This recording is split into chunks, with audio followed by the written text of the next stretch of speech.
তুমি কি রেডি? হ্যাঁ আমি রেডি, চলো। এখান থেকে 30 টাকা মামা, আর আপনি 50 টাকা চাচ্ছেন। দেখ, শুধু শুধু ওদের মতো দাঁড়িয়ে থাক।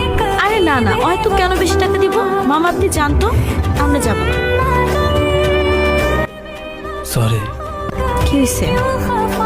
আমার জন্য তুমি কম্প্রোমাইজ করে শিখে গেছো, অ্যাডজাস্ট করে শিখে গেছো। জুতা শিখে গেলে তা আঠাতে লাগানো শিখে গেছো, ড্রেস ফেটে গেলে তা লুকানো শিখে গেছো। আর কি কি শিখবা তুমি? আমি জানি আমি কিছু করতে পারছি না যেটা তুমি ডিসার্ভ করো। ছেঁড়া জুতা, ফাটা ড্রেস, এসব তোমার জন্য না, তুমি আমাকে রোজের জন্য দেবে। আগে তো তুমি আমার সাথে ঝগড়া করতে, তো তাও করো না। তুমি কেন আমাকে বলো না আমি তোমার সাথে অন্যায় করছি? তোমার জীবনটা আমি নষ্ট করে দিয়েছি।